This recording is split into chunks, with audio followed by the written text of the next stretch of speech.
तो दोस्तों कोरोना के बाद में सारा माहौल ही चेंज हो गया। अब चाहे गवर्नमेंट ऑफिस हो या स्कूल हो या कॉलेज, सब ऑनलाइन मोड पे चल रहे हैं। अब इस ऑनलाइन की दुनिया में हमें जुड़ने के लिए या तो हमें चाहिए पीसी या हमें चाहिए एक लैपटॉप। चाहे आप घर से काम कर रहे हो या घर पे स्टडी, आपको एक लैपटॉप तो ज़रूर चाहिए। और लैपटॉप ले कैसे हैं, उनके लिए अलग अलग क्या क्या फैक्टर हैं, क्या क्या हम ध्यान में रखें कि एक अच्छा लैपटॉप पिक कर सकें, इसके लिए मैं आपको सहायता करूँगा इस वीडियो में। तो दोस्तों मैं पीसी, आप देख रहे हैं टेक सोपाल। चलिए कुछ नया जानते हैं।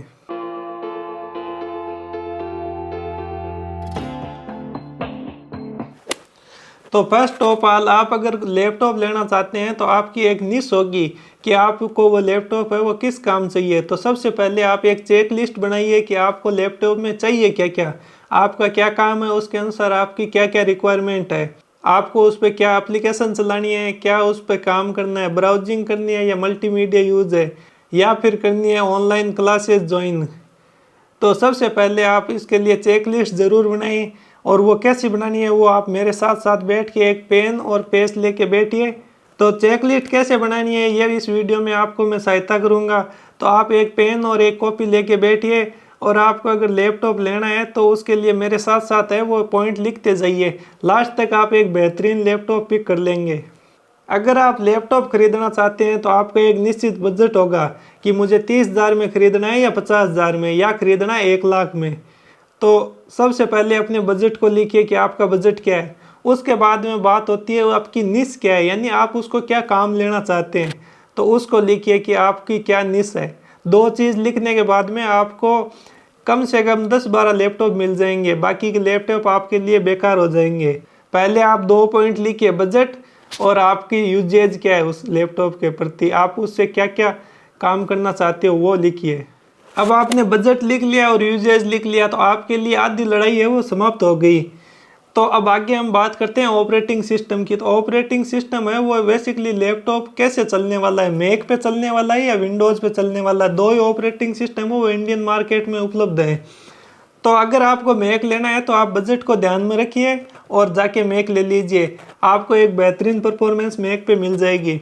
लेकिन अगर आपको विंडोज़ में लेना है तो इस वीडियो को आगे कंटिन्यू रखिए। मैं ये सारे जो पॉइंट बताऊंगा विंडोज़ में ध्यान में रखते हुए बताऊंगा। तो आपने अब ऑपरेटिंग सिस्टम भी चूज़ कर लिया होगा। तो चलिए आगे तीसरे पॉइंट के बारे में बात करते हैं।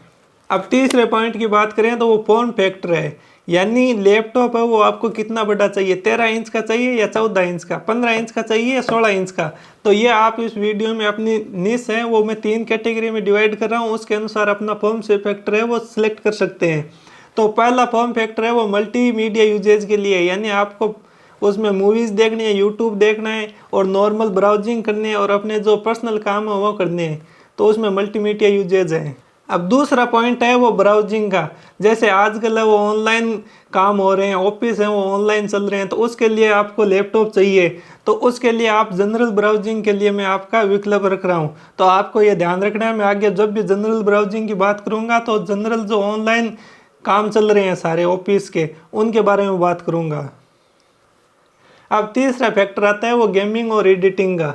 तो 3 फैक्टर के ऊपर मैं बात करूंगा सारे वीडियो में, और इन 3 फैक्टर के ऊपर ही आपको रहते हुए अपना एक लैपटॉप चूज़ करना है।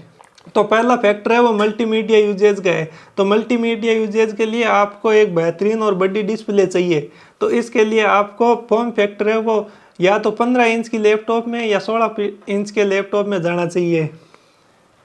अब आप गेमिंग या एडिटिंग करते हैं तो उसके लिए भी आपको एक बेहतरीन डिस्प्ले और बड़ा फॉर्म फैक्टर चाहिए।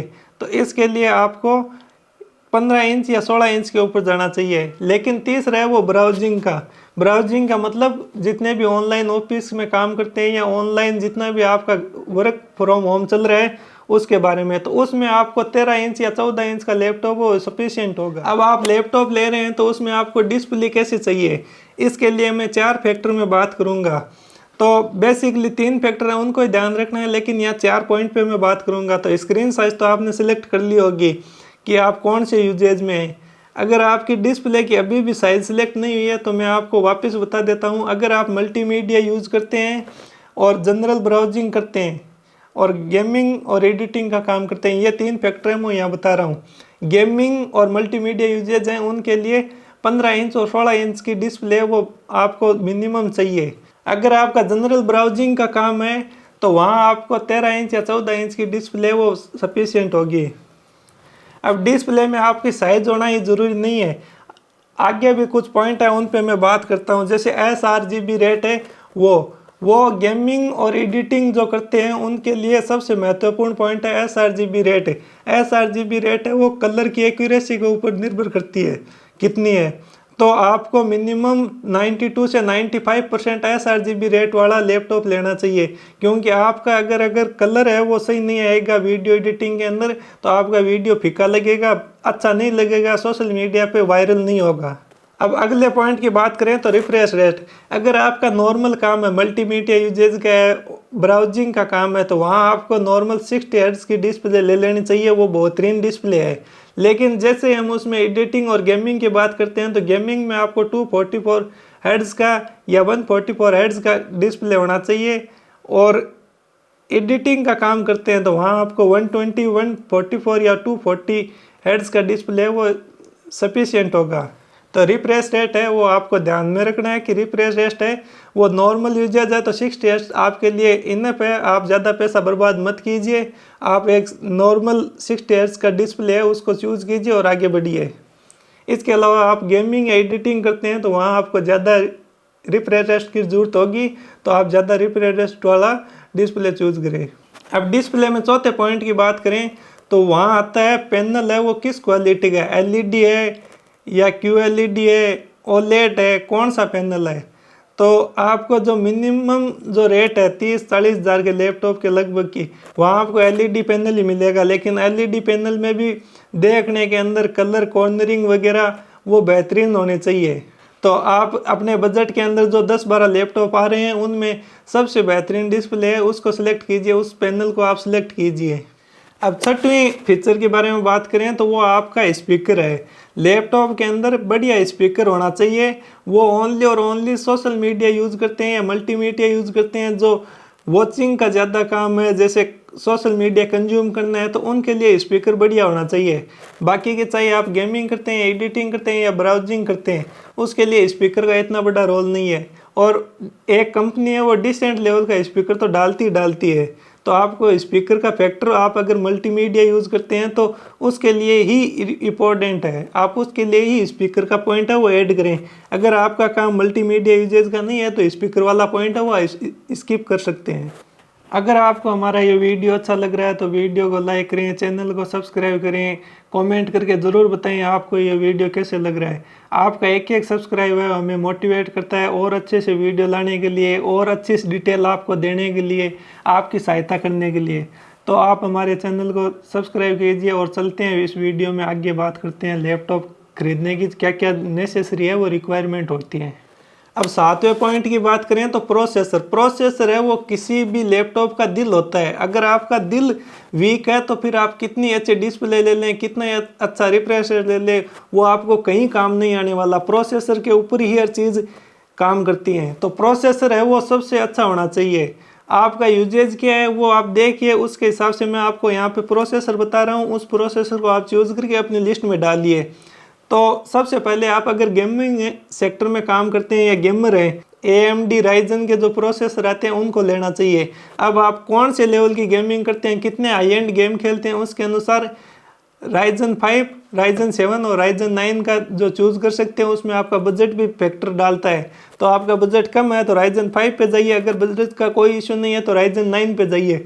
राइजन के जो प्रोसेसर हैं वो पावर एफिशिएंट होते हैं, आपको बैटरी बैकअप लंबी देंगे, लेकिन उसका एक डिसएडवांटेज भी है। राइजन के प्रोसेसर हैं वो हीट बहुत ज़्यादा प्रोड्यूस करते हैं, वो हाई एंड प्रोसेसिंग के ऊपर काम करते हैं तो वो हीट बहुत ज़्यादा रिड्यूस करते हैं, तो हीट है वो आपके लिए वहाँ फैक्टर बन जाता है। तो राइजन का अगर राइजन का आप प्रोसेसर लेने की सोच रहे हो तो आपको एक चीज़ पे माइंड ज़रूर देना होगा कि राइजन का प्रोसेसर है वो गर्म होता है। दूसरे फैक्टर की बात करें तो दूसरे फैक्टर में हमने ब्राउजिंग रखी थी, एडिटिंग रखी थी। तो ब्राउजिंग और एडिटिंग के अंदर आपको अगर नॉर्मल ब्राउजिंग करनी है, यानी आपका नॉर्मल ऑफिस काम चल रहा है, उसमें कोई ज़्यादा प्रोसेसर के ऊपर लोड नहीं पड़ने वाला, तो आप i5 का इंटेल का प्रोसेसर ले सकते हैं। और एडिटिंग के अंदर आपको मैं स्पेसिफाई रिकमेंड करूँगा i7 या i9, और इनके अंदर आपको हाई परफॉर्मेंस वाला इंटेल का प्रोसेसर है वो ऐड करना है। तो प्रोसेसर में आप समझ गए होंगे आपका ब्राउजिंग का काम है और ज़्यादा उसमें प्रोसेसर पर लोड नहीं आने वाला है, तो आप इसके अंदर आप इंटेल का i5 ले सकते हैं या i3 भी ले सकते हैं अगर आपका बजट लो है। ऑनलाइन क्लासेज या मल्टीमीडिया यूजेस करते हैं उनके लिए i3 प्रोसेसर है वो बेहतरीन है, उससे ऊपर आपको जाने की ज़रूरत नहीं है। अगर पैसे का आप बजट 50,000 देख रहे हैं तो वहाँ आप i5 प्रोसेसर ज़रूर देख सकते हैं, लेकिन आपका एडिटिंग का काम है तो वहाँ आप i7 या i9 और वो भी हाई परफॉर्मेंस वाला वेरिएंट i9 का या i7 का आपको उसमें सिलेक्ट करना है। तो प्रोसेसर का काम है वो आपका सॉर्टेड हो गया होगा, आप अपनी लिस्ट में इसको ऐड कर लें प्रोसेसर आपको कौन सा लेना है। अब अगली बात करें 8वें पॉइंट की, वो है स्टोरेज। तो स्टोरेज है उसी में आपका प्रोसेसर काम लेगा, तो आपका स्टोरेज अच्छा होना चाहिए। तो सबसे पहले आपका बजट अगर 30,000 के लगभग है तो आपको वहाँ पे HDD ही मिलेगी, यानी हार्ड डिस्क ड्राइव मिलेगी, जिसकी डाटा ट्रांसफ़र स्पीड, डाटा को प्रोसेस करने की स्पीड है वो कम होती है। तो आप अगर HDD लेते हैं तो आपको ये ध्यान में रखना होगा कि आपका लैपटॉप है वो थोड़ा स्लो चलेगा। इसी की जगह अगर आपको 30 से 40,000 का बजट है तो सारे लैपटॉप हैं वो आपको SSD का विकल्प भी देते हैं, तो आपको देखना है कि SSD हमें लेनी है। अब इसमें बात करें स्टोरेज में रैम की, तो आपका अगर जनरल यूजेज है यानी आपका ऑनलाइन वर्क फ्रॉम होम चल रहा है या फिर ऑनलाइन क्लासेज यूज़ करनी है तो आपके लिए 5.2 GB का ऑप्शन है वो इनफ है, आपको वो कम नहीं है पड़ेगा। अगर आपका स्टोरेज का काम है तो वहाँ आप हैं वो 1 TB का मिनिमम वेरिएंट लें। अगर आपका 1 TB में आपका जो बजट है वो अलाउ नहीं कर रहा है तो 5.1 TB तो ले ही लें, और आप बाहर से बाजार से उसी रेट में 2 TB तक का SSD कार्ड है वो ले सकते हैं। तो स्टोरेज हो गई मिनिमम 5.2 GB। रैम की बात करते हैं, मेन मिनिमम आपकी रैम है वो 8 GB होनी चाहिए, चाहे उसमें आप ऑनलाइन क्लासेज यूज़ कर रहे हो, चाहे आप वर्क फ्रॉम होम कर रहे हो या जनरल ब्राउजिंग कर रहे हो। लेकिन आप जैसे इसमें एडिटिंग या गेमिंग के फैक्टर में जाते हो तो वहाँ आपकी रैम है वो बहुत अच्छा पावर प्ले वहाँ पे काम करेगी।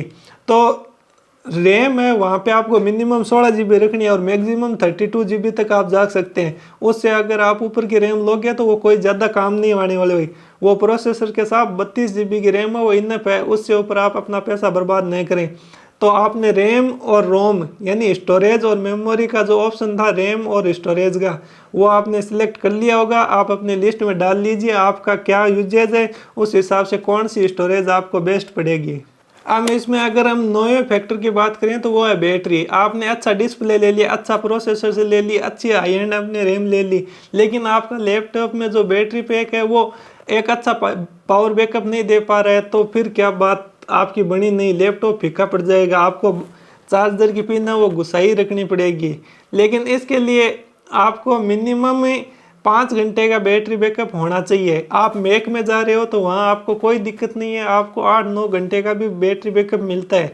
लेकिन विंडोज़ के अंदर ये सबसे बड़ी प्रॉब्लम है कि बैटरी बैकअप है वो लो रहता है। तो आपको बैटरी बैकअप कैसे देखें, आपको भाई ख़रीदा तो है नहीं, आप वहाँ जाके देखोगे तो वो बता देंगे 8 घंटे का बैटरी बैकअप है, तो आप क्या करें वो 8 घंटे वाला लें। तो उसके लिए एक जनरल फार्मूला है कि वो जितना भी क्लेम करें कि हमारी बैटरी है वो 8 घंटे चलेगी, तो उसका 40% माइनस कर दीजिए। आपकी बैटरी है वो 50% या 60% क्लेम रेट पे ही चलेगी। मानना किसी कंपनी ने है वो कह रखा है कि 10 घंटे की बैटरी बैकअप हमारा लैपटॉप देता है, तो वहाँ आपको मानना चाहिए कि वो 5 से 6 घंटे का बैटरी बैकअप ही देगा आपके जो यूजेज है उसके अंदर। तो बैटरी का बहुत ज़्यादा रोल है, चाहे वो आप वो वर्क फ्रॉम होम कर रहे हो या एडिटिंग कर रहे हो या गेमिंग कर रहे हो। अगर आपका लैपटॉप है वो कम बैकअप दे पा रहा है तो उसके लिए फिर आपका लैपटॉप है वो आइडियल नहीं रहेगा, उसको आपको पोर्ट है वो चार्ज पे लगाए रखना पड़ेगा। तो बैटरी है वो एक लैपटॉप के अंदर बेहतरीन विकल्प के साथ आपको लेनी चाहिए। आपको मिनिमम 5 घंटे का बैकअप तो होना ही चाहिए उस लैपटॉप के अंदर।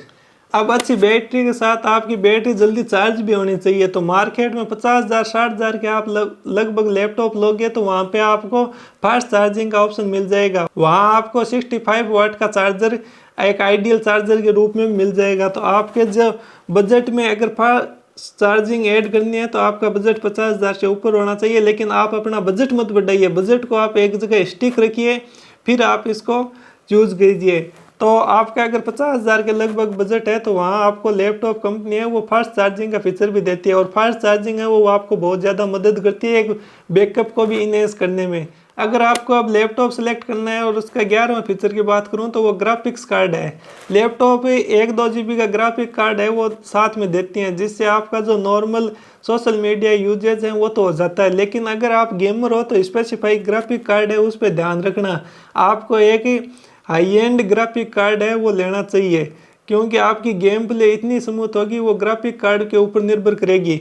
आपका प्रोसेसर अच्छा है वो बहुत अच्छी बात है, लेकिन आपका ग्राफिक कार्ड है वो भी अच्छा होना चाहिए। तो आपको लैपटॉप लेते समय, आप गेमर हो तो वहाँ पे आपका ग्राफिक कार्ड का रोल प्ले करता है। आप गेमर के अलावा एडिटर हो तो भी वहाँ पे आपको ग्राफिक कार्ड साथ में होना ही होना चाहिए। उसके लिए आपको एडिटिंग में ग्राफिक कार्ड की बहुत अच्छी ज़रूरत पड़ती है। तो उसके अलावा आपका चाहे वर्क फ्रॉम होम चल रहा है, चाहे आप ऑनलाइन क्लास अटेंड कर रहे हो, चाहे और कोई जनरल यूजेज कर रहे हो, तो उसमें आपको ग्राफिक कार्ड की नहीं ज़रूरत पड़ेगी। तो आप अगर जनरल यूजर हो तो आप इसमें ग्राफिक कार्ड को ऐड मत करना। कंपनी है वो 1-2 GB का ग्राफिक कार्ड ऐसे साथ में डालती है, उससे आपका काम चल जाएगा। लेकिन आप अगर एक गेमर हो, एडिटर हो, तो आपको ग्राफिक कार्ड का फीचर है वो सबसे ऊपर रखना है, और एक हाई एंड ग्राफिक कार्ड है वो साथ में ऐड करना है। अब लैपटॉप आपने लेना है, लेकिन उसके अंदर आपको कौन सा ऑपरेटिंग सिस्टम रखना है ये भी आपके लिए बहुत बेहतरीन विकल्प होना चाहिए। तो लैपटॉप के अंदर 2 ही ऑपरेटिंग सिस्टम चलता है, या तो मैक या विंडोज़। ऑपरेटिंग सिस्टम अगर आप मैक लेना चाहते हो तो आप अपने बजट को ध्यान में रखो और जाके सीधे ले लो, बहुत अच्छा ऑपरेटिंग सिस्टम मिलेगा आपको। लेकिन जैसे आप विंडोज़ पे आते हो तो वहाँ पर आपको ऑपरेटिंग सिस्टम है वो विंडोज़ 10 होना चाहिए या इससे अबव होना चाहिए। मिनिमम आज 2024 की जो रिक्वायरमेंट है वो विंडो 10 तो होना ही चाहिए, उससे नीचे के हैं उसमें विंडोज़ हैं वो सपोर्ट नहीं करते। कंपनी है उसको बैकअप या उसके लिए सिक्योरिटी या उसके लिए कोई अदर है वो फीचर है वो पुश नहीं करती, उनको वो है हटा चुकी है अपने लिस्ट से। तो आपके लैपटॉप के अंदर मिनिमम विंडो 10 होना चाहिए। अब लैपटॉप सेलेक्ट करना है तो आपको एक 12वें फीचर के बारे में और अंतिम फीचर और इम्पोर्टेंट फीचर के बारे में बताता हूँ। आप अपने बजट के अंदर जो लैपटॉप सेलेक्ट किए हैं उसके अंदर पोर्ट देखना, उसमें कौन कौन से पोर्ट हैं। आज की 2024 की रिक्वायरमेंट है उसके अनुसार आपको उसमें एक HDMI पोर्ट, 3 USB पोर्ट जिसमें एक फास्ट चार्जिंग या फास्ट USB 3.0 का पोर्ट होना चाहिए, एक मिनिमम टाइप सी पोर्ट होना चाहिए, एक हेडफोन जैक होना चाहिए और एक SD कार्ड है वो सपोर्ट होना चाहिए। तो मिनिमम आपको उसमें 7 पोर्ट होने ही चाहिए मिनिमम। आपने जो पोर्ट है उनकी लिस्ट में देखना कौन सी कंपनी कितने ज़्यादा पोर्ट दे रही है। आपको पोर्ट की ज़रूरी पड़ेगी ही पड़ेगी, फिर आपको एक्सटेंशन लेना पड़ेगा बाहर से है वो अलग, SD कार्ड के लिए, डाटा कार्ड के लिए अलग से आपको है एक्सटेंशन लेके उसको यूज़ करना पड़ेगा। तो अब आपके लैपटॉप लेने की लिस्ट है वो पूरी हो चुकी है। आप बाज़ार में जाइए, इसके अनुसार आप लैपटॉप देखिए। अगर आपके आसपास कोई एक्सपीरियंस सेंटर है तो वहाँ जाके आप उसको चला के भी देखिए। लेकिन साथ ही साथ अब कुछ और ऐसे फीचर भी हैं जिनको मैं आपको बताता हूँ, वो आपको ध्यान में रखना है। आपको अगर कहीं 2 लैपटॉप के बीच में अटक जाता है मैटर, तो वहाँ आपको है ये फैक्टर ऐड करना है और वहाँ देखना है कौन सा लैपटॉप है वो बेस्ट है। तो सबसे पहले है वो कीबोर्ड का फैक्टर है। जैसे हम कोई लैपटॉप लेते हैं तो उसके अंदर कीबोर्ड 2 टाइप से आता है, एक तो हाफ कीबोर्ड और एक फुल कीबोर्ड जिसमें नंबर्स की हैं वो साथ में होगी, और एक में नंबर्स की हैं वो ऊपर फंक्शन की के नीचे होगी। तो आपको देखना है कि अगर आपके 2 लैपटॉप में अगर नंबर की वाला लैपटॉप है तो उसको आप चूज़ करने में प्रेफरेंस रखना, क्योंकि आप जैसे नंबर एंटर करोगे तो वहाँ आपको नंबर्स न्यूमेरिक की है वो आपको ज़्यादा सपोर्ट करेगी। इसके अलावा 2 नंबर फीचर है, आपको अगर बेसिक ध्यान रखना है कि आपका वेब कैम और माइक कैसा है। आजकल कंपनियां वो 3-3 माइक दे रही हैं, क्योंकि वर्क फ्रॉम होम चल रहा है, ऑनलाइन मीटिंग चल रही है, तो आपका कैमरा भी अच्छा आना चाहिए। आपको यहाँ एक ध्यान रखना है, आप अगर वर्क फ्रॉम होम कर रहे हो तो ये फीचर आपके लिए बेसिक फीचर बन जाता है कि उसमें माइक कैसा है और उसका वेब कैम कैसा है। तो आपके लैपटॉप में अगर वर्क फ्रॉम होम कर रहे हो तो उसमें आपका माइक और वेब कैम है वो आपको ज़रूर ध्यान रखना है। क्यों वर्क फ्रॉम होम में है वो होता क्या है, आप एक दूसरे के साथ इंटरेक्शन करते हो तो वहाँ पे आपकी अगर आवाज़ साफ नहीं जाएगी, आप अगर उसमें सही से नहीं दिखोगे तो वो फिर आपका जो ऑनलाइन मीटिंग का फैक्टर है वो फीका पड़ जाएगा और आपकी जो बात होनी है वो उतनी अच्छे से नहीं हो पाएगी। अगर आपके लैपटॉप हैं वो 10 से 12 हैं तो उसमें एक फीचर और भी देखना, उनके अंदर सबसे बढ़िया बिल्ड क्वालिटी है वो किस लैपटॉप की है।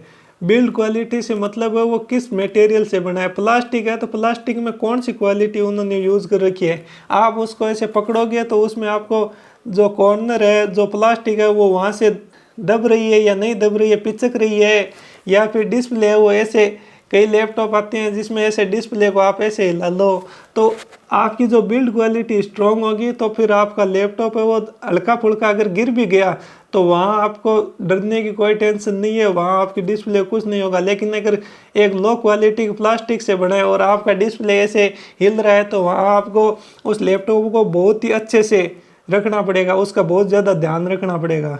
तो मुझे आशा है कि आपको ये वीडियो है वो बहुत ही अच्छा लगा होगा। तो अगर वीडियो अच्छा लगा तो उसको लाइक करें, चैनल को शेयर करें, सब्सक्राइब करें। अगर आपके इसके बाद में भी कोई क्वेरी रह जाती है, कोई क्वेश्चन रह जाता है जो मैंने इस वीडियो के अंदर नहीं कवर किया है तो आप मेरे कमेंट के अंदर आइए, कमेंट में पूछिए, मैं आपको वहाँ जवाब दूंगा।